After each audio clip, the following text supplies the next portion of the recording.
O'Neill. Welcome to today's Facebook Live Why Problems Won't Be Resolved by the Seemingly Separate Self.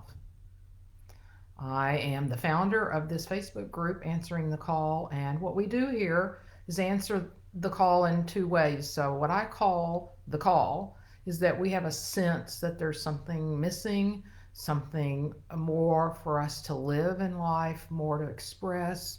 There's something that is calling me to be bring something into the world or live in a certain way, and we don't know what that is. We just have that sense something's missing, something's off here, maybe there's more to life, those sorts of questions. Or lately I've talked to a couple of people, they just feel kind of lost in life. They're very successful people, but and they've accomplished everything, their kids are gone, but now they're thinking, man, I'm kind of lost, what else is there? So we're answering that call first, because what that call is to know who we truly are. So that's the first call. We experience it out in the world the way I just described it, but what the call is an invitation to know who we truly are, the one being that we are, source, infinite intelligence, divine wisdom. And then the second aspect of that is, as we know who we truly are, then what is my unique expression of that divinity? What is my unique expression of this universal intelligence? So that's what we're doing here every week. Welcome. If you're here in person, please say hi and put your name in the your name will show up when you say hi, but say hi in the comments. If you have any questions or comments throughout, please let me know. Or if later you have some, post them. I will answer the questions or comments. If you're watching this on replay, please put in hashtag replay. Love knowing that you're here. So let's dive in. I'm going to change the order of what I put in the announcement. So the first thing we're going to talk about is what problems are rather than what we think they are, and then why the seemingly separate self can't solve problems, and then we don't ignore problems, what we call problems. So then what do we do about them? All right, so first, what are problems rather than what we think they are? Just imagine for a minute, you're thinking of something as a problem. I got this problem to solve. A lot of problems to fix. So we can think even about our language, start by noticing our language. So right now, if you think of something in your life that you're calling a problem, something's got to be fixed, what do you notice about your energy as you think about it as a problem? So you might notice it feels somewhat constricted. Maybe you're angry, resentful, annoyed, frustrated. So we start out, when we think of it as a problem, that we think there's something wrong. We don't like it, which is the key to our suffering, is when we like or don't like something. So we don't like it, so suffering starts showing up. Things like we're resentful, we're annoyed, those sorts of things. And then the energy is more constricted, right? When we're annoyed and we've got to get something done, got a problem going on here, we feel more constricted, not as alive, not as open. And so what is it if it, oh, and then, sorry, I've got an idea to share. So what is it if it's not a problem? What it is an event. There's just something in front of you that, yes, wants something to be done about it, but it's not a problem. So we bring all of this historical conditioning about problems, that there's something wrong, somebody did something wrong, we did something wrong. So wait, this is just what's in front of me right now. It's an event, and there might be something that needs or wants to be done because of that event. But if we can start shifting our whole context of this, our relationship with it, because there are no problems. All there are events that are in front of us. They're neutral. And then we're more available to know what to do, because now we don't have all these judgments and this constrictive energy, negative thinking, negative emotions, and instead we've opened ourselves up. Okay, this is in front of me, now what? And see what arises, see what ideas appear in that context. Now, Now, if there's a series of things, like it keeps showing up, the same sort of situation, then we also want to get to the root of it. What's causing this? But the same thing. It's not a problem. We just want to see why this keeps showing up, and then how can we address that? Otherwise, if we only solve problems, if we only do something about something that isn't working for us, that if we keep it up, keep that, if we don't somehow shift what's going on in that area, that that'll be in the way of where we're trying to go. Yeah, so we want to address it. And if that sort of thing keeps coming up, then we want to get to the root of it. If we don't, then we're just going to play a game of whack-a-mole. We might fix that, or sorry, we might address that particular issue, what the event that's in front of me, and then, but like I said, if it's a pattern, if it's been happening, and we don't look at, well, why does this keep happening, then it's just going to keep happening. We're going to have to keep addressing it. So that is another piece to working with events that occur in our life. And a great example is my grandnephew. He was probably maybe a year or two old, I don't remember now, and he had to have some surgery on his hand. And we all were kind of wondering, how's he going to respond to having this cast on his arm for whatever it was, 6 or 8 weeks. And it didn't faze him a bit, because he's just, he's a young, 1 or 2 years old, and without all this thinking that as we get older we start bringing to situations. I'm sure for him it's just he woke up, had a cast on his arm. Oh, okay, something new here, not a peep out of him. And that's what's possible for us, because if we don't engage with these thoughts and judgments and opinions about what's right and wrong and what should happen and shouldn't have happened, and on and on and on. Okay, so you're probably getting the idea. Problems aren't what we think they are. They're just events in front of us. All right, now, why the seemingly separate self can't solve problems? Okay, bear with me here. I started out today saying we're all one being. So if we're all one being, there's no separate self to address it. I've talked about that a decent amount here, but what that takes for us to know our separate self, of course, is to inquire. We've got to investigate.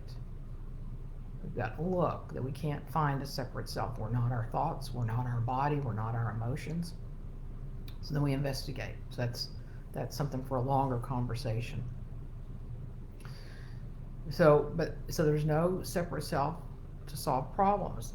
As long as we believe we're a separate self, we're probably going to engage with those situations the way I've just described, with all our judgments and opinions and so on.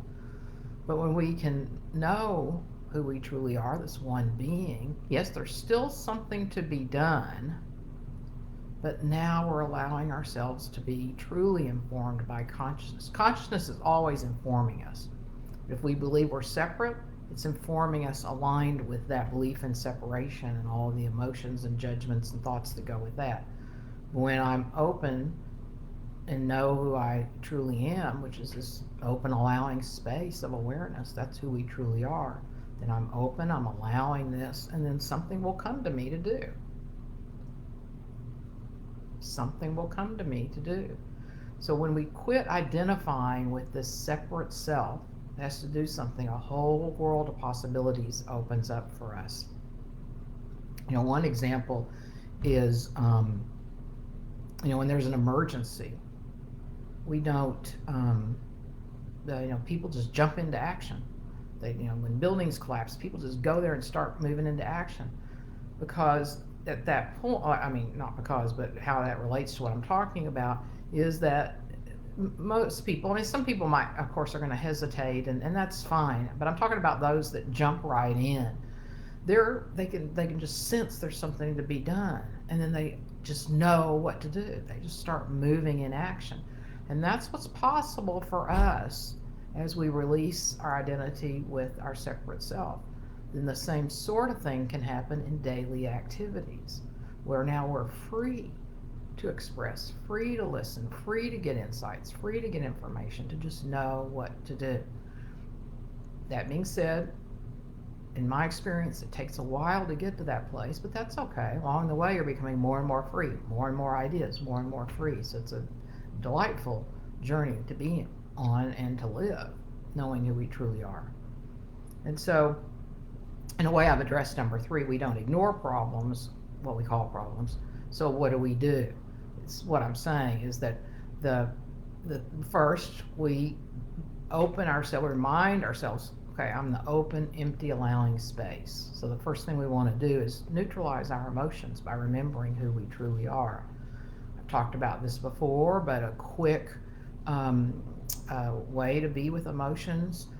I mean, it can take some time, but it's an easy like formula to use. Is first relax. Oh, I'm getting all emotionally entangled with this problem. So relax, get our bodies relaxed, breathe a little bit, just allow, and sometimes just saying relax, we start relaxing, and then allow, be who we truly are, this open, empty, allowing space. Just allow. It's here. It's already here. It's already been allowed. And then release. Just we can say to ourselves, release these emotions, release the focus on thoughts, and then open, an invitation. You can ask, well, what's there to do? Might take a few minutes, might take an hour or longer, depending on, of course, the scope of what's in front of you. But to be there and allow what comes to you to do, something could come immediately. So let me see if I've covered what I want to today.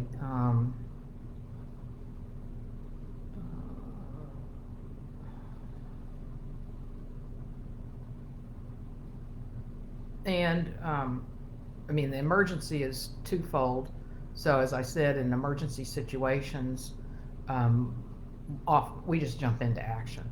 So everything I'm saying here doesn't mean that if there's an emergency, you sit back first and do all of this. I'm not saying that. In an emergency, we just automatically move into action, or we're more where we don't, and that's fine too. Some of us are predisposed to jump into action. Some of us may be more hesitant. So I'm not talking about that piece of it. I'm talking about when we just know we're going to move into action in an emergency. And then the same thing applies.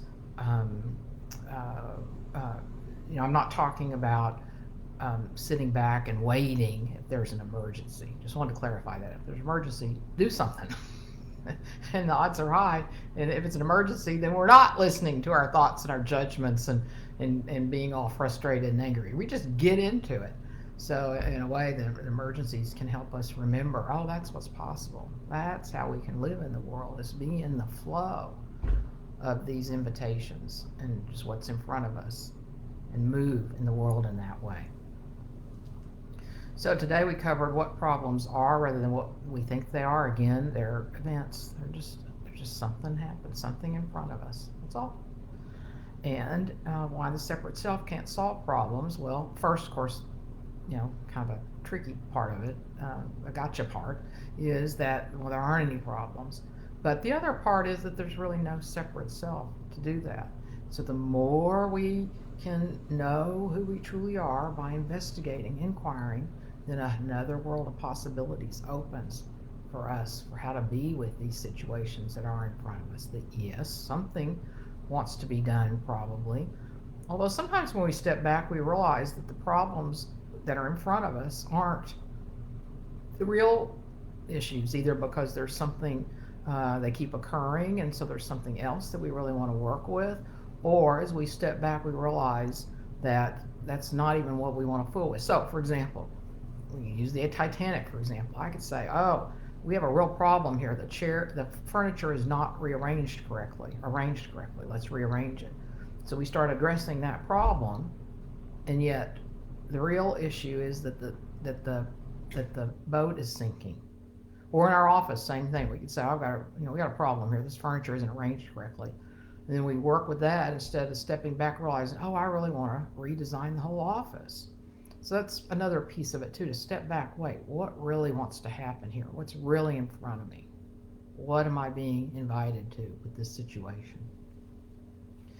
And so again, if there's an emergency, you don't hesitate. You do what you need to.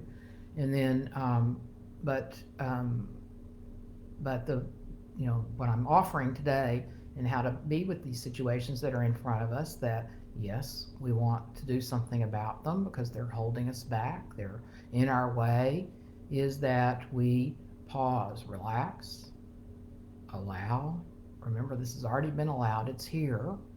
So resisting it, being annoyed by it is a waste of energy, a waste of our life resource because it's already here. So allowing it, and then release emotions, release thoughts. Those are just, it's an easy way to remember to do that. And then open. You can sink back into your essential nature. Remember, the way to do that is ask myself, am I aware? Yeah, I'm aware. I'm listening to this, I'm watching this, I'm sitting here. And then notice, oh, I know I'm aware. You sink back there. You sink into the knowing, your essential nature.